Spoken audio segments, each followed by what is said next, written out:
That means that Manchester United now only have 1 point from their last 2 games in the Premier League. But it's just the start of the season, so let's calm down a little. But let's see if the manager is calm. Here's Ruben Amorim after the game. Are you concerned that the problem of not scoring last year is still there? No, I forget about last season. I think the feeling is there. Like you said to you, when we were playing the game, we scored a goal, and I didn't feel that the team was more confident now to face the game. We were more concerned about now we are winning. We need to hold on the result. The goals are going to. We are going to score goals because we are creating so many chances, and that is the most important thing. And then we just have to move on. All right, well, here is how Manchester United have fared under Ruben Amorim in the Premier League, and the stats don't really paint a lovely picture. There you see 7 wins, 7 draws in 29 games, but it's the 15 losses that really put a damper on things. Plus, in those games, 33 goals and 44 allowed. Gentlemen, let's start. Shaka said it to me. Shaka literally said it to me. What a difference a week makes. We were talking about the improvements we saw in what was a loss against Arsenal. Fast forward to now. Does it feel like a step back, Craig? Well, a couple of things. It was a really good 10 minutes, first 10, 15 from United, particularly from Cunha, but from United in general. And then Fulham figured them out and started to dominate the midfield and actually gave as good as they got, if not better, for the majority of the game. We just heard from the manager. I want to talk about the captain. I want to talk about that incident with the penalty kick, because I know Shaq's got strong feelings about this as well. What a whingy, whiny, little moaning pain in the butt. What an embarrassment. What an embarrassment to a professional footballer that the referee inadvertently nudged him as he was trying to back off, having everybody in position. And yet he made out, and this, Shaq said this to me, he made out that the referee had almost run into him in the process of him running up to take the penalty. That's how threw off his routine. That's how egregious he thought that was. It was. I was sitting watching it going, what a big kid. Any player worth his salt, would have laughed that off and would have taken that penalty within 10 seconds. And yet he whined and moaned and cried, as he generally does, about something so innocuous, it was embarrassment. And that whole process just formulated in his little brain, and then he puts the penalty over. Which he may have done anyway, I don't know. But the process that led up to it, makes me just believe the mindset of Bruno Fernandes is so discombobulated it's embarrassing. Because to me, that isolated scenario in the game encapsulate a lot of his career at Man United, which has been good. A lot of it has been good, but there's been a sideshow to the Bruno Fernandes performances, and we saw it again there today. I thought it was embarrassing beyond belief. So, but here's the thing, right? So there's a lot about this game that surely we have to discuss, but let's start here with Bruno Fernandes. And here's why old school players like ourselves continue to question Bruno Fernandes and his role as captain for Manchester United. That cost Manchester United 2 points today. No question, right? So during the game, watching here in the US, a lot of the commentary, a lot of the discussion was about whether that bump put him off, whether it should have put him off, whatnot. Immediately after the game, I see Bruno Fernandes does an interview and says, no, that didn't put me off. I reset, everything was fine, I just struck the ball really poorly. Later on, at some point, he does another interview and says, well, yeah, the referee bumped me. And then what really wound me up was he didn't apologize. Now, as you look at the replay, it's the slightest of bumps. Look how much Bruno Fernandes, this is of his own doing, makes of this. Look at how long he stays standing, glaring at the referee. That's unwarranted. It's a bump. It's a bump. How is that an excuse for that execution in this game, in this physical a game? And that, for me, is why again, Bruno Fernandes comes in for as much criticism as he does. Misses that penalty, doesn't track Smith Rowe for the Fulham goal. And again, we're talking about still Manchester United's most talented player, Manchester United's captain, but I think reneging on his role and responsibility as the on-the-park leader. How does that put you off a routine? What's your routine? You put the ball in the spot. The keeper plays a game of bluff, as keepers do. You got to make a decision in your mind. Where am I putting the ball? Am I going down the middle? Am I hitting it with pace? Or am I going for accuracy? That's the routine. He made such a song and dance about it. It became the story of that moment. It just became the story. But I for one, thought it just gave you an insight into the mindset of him. And I thought it was beyond embarrassing. In fact, I thought it was almost childish, school playground kind of stuff. I think we also saw two sides to Cunha today. He was absolutely brilliant for 15 minutes.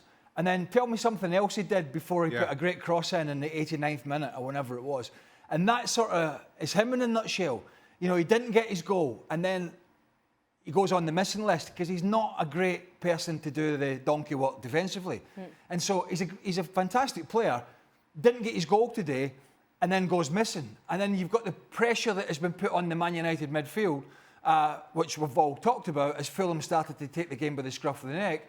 United start to look a little flaky, or a lot flaky, in the middle of the park. That's another scenario that Ruben Amorim has to fix. And the absolutely glaring one, which I shouldn't have to tell anybody, is I'd love to read the scouting report on Altay.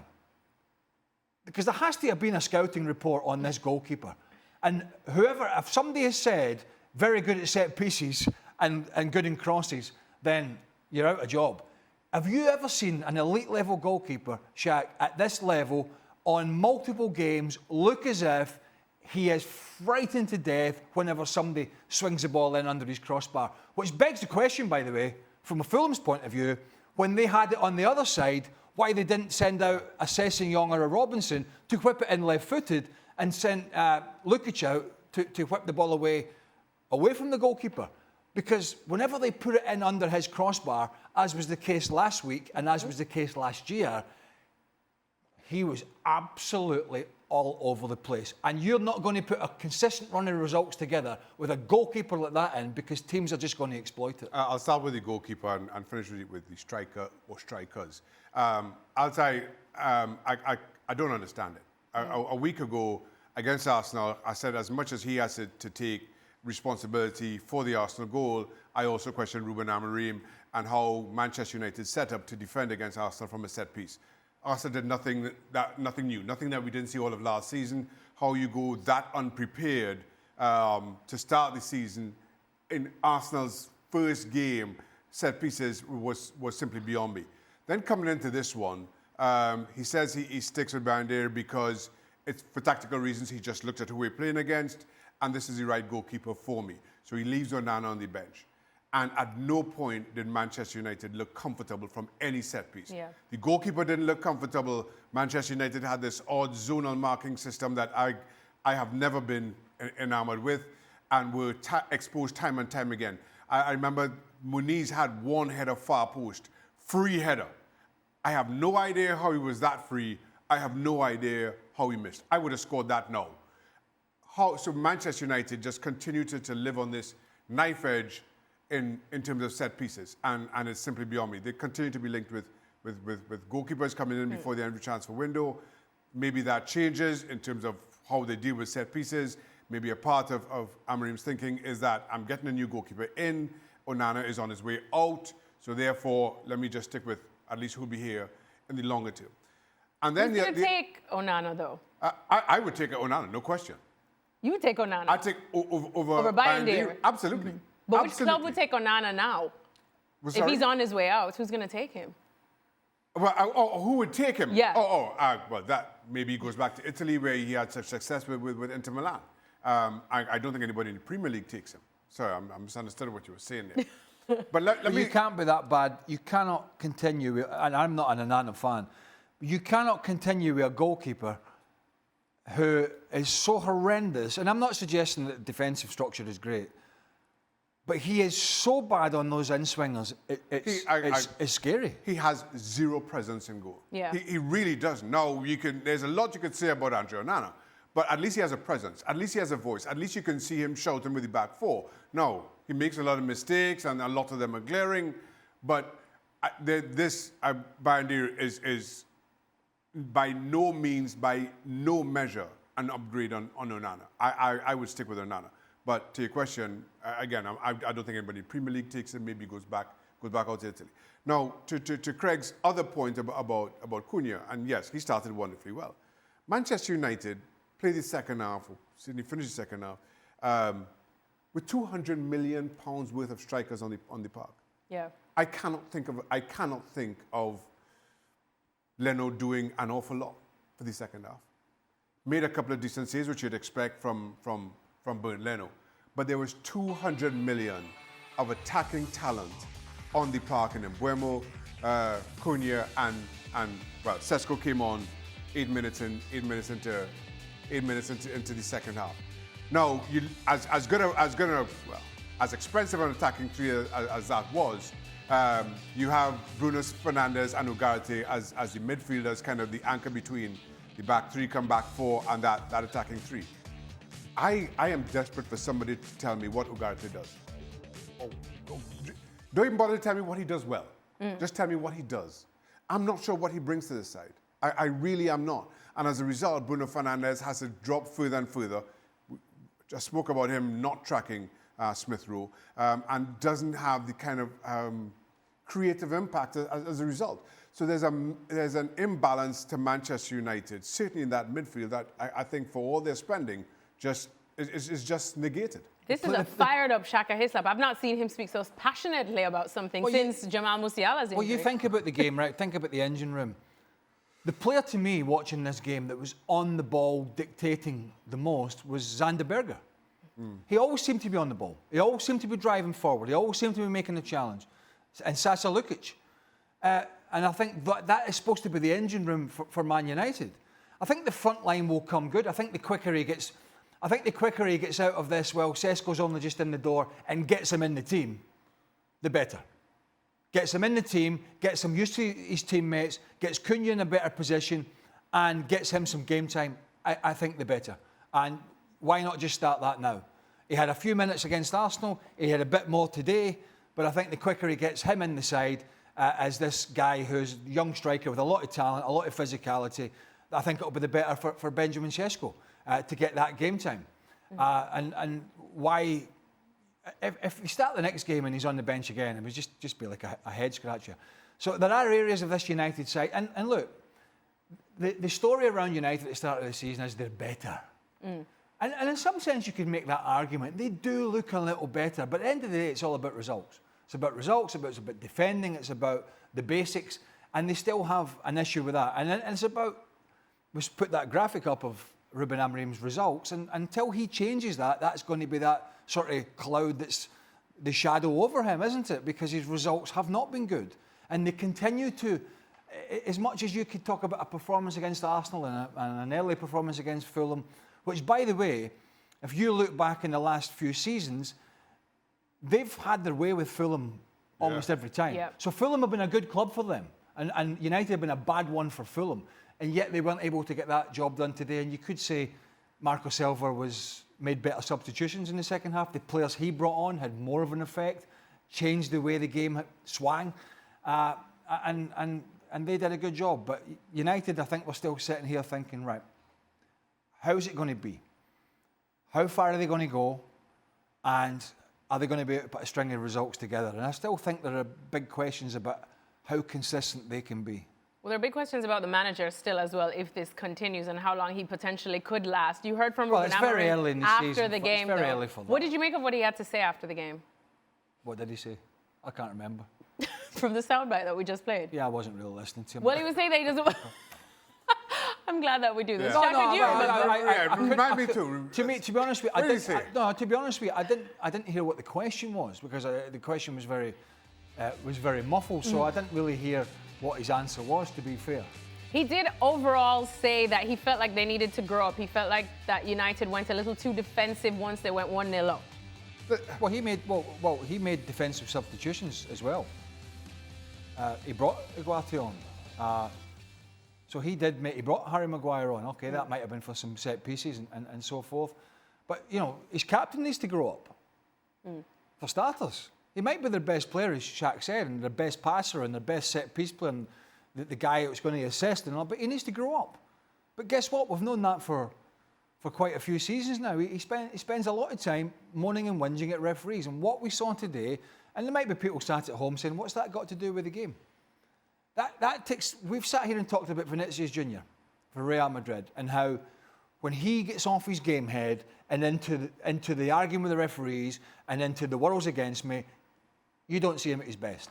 So are you telling me that when Bruno Fernandes is in this mindset, which is quite a lot, by the way, we're going to get the best, we're going to see the best out of Bruno Fernandes? I'll have that argument. And again, what he did today with that penalty absolutely beggared belief. It beggared belief. To that point, and what Amrim had to say, again, as I was saying to be walking into the studio, a week is a long time in football. This time last week, Ruben Amorim was, albeit in a loss to Arsenal, saying that Manchester United have shown that they could beat anybody in this league. Yeah. Now, all of a sudden, a week later, they're second best to Fulham, who, to Craig's point, I think they've won their last 8 before today at Craven Cottage. So that speaks volumes to kind of how differently things have shaped up. And to that point, while it's maybe easier when you're trailing Arsenal to take chances, to be more adventurous, to attack a team like Arsenal. And Arsenal will let you play football because they fancy themselves in a head-to-head matchup. That's fine. You can look good in a 1-0 defeat against Arsenal in that way. Now, when you go up against Fulham and you have to defend that lead, it shows a weakness of their mentality in terms of, no, let's go ahead and kill this game off. And again, it's terrible to compare this Manchester United with the teams that we played against. But you let the Manchester United of 20 years ago go ahead, you're going to get 3 or 4. Yeah. Not see a team kind of regress and play on the back foot and not quite sure, knowing what they are to do next. They in so many ways, I thought Manchester United got lucky. And before we move on, I have to say this. Listen, I am all for Bassi on Mount was a foul and a penalty. I thought that was the right call. Maybe some see it differently. But if Bassi on Mount was a foul and a penalty, Euro and Bassi, 2 hands in the back, that was a push. That goal should have been disallowed as well. So in so many ways, Manchester United can count themselves absolutely lucky here. I mean, this is quite. I agree with you. It's 2 hands in. He actually pushes him out of position. The only thing, Bassi doesn't go over the way that Mount does. And now, watching the game, remember how long between the Bassi foul and Mount, how long it was the game kind of played on before the game was stopped and VAR told referee to go and have a look. This time, VAR doesn't intervene. Now, how VAR watches that and does not at least say to the referee, go to the sideline and have a look for yourself, is simply beyond me. You can't give one and not the other. All right. Well, we tried. You try. I was going to say what a difference a week makes. I was feeling okay. I was feeling okay last week. This week, whew, I'm going to have to head back to therapy.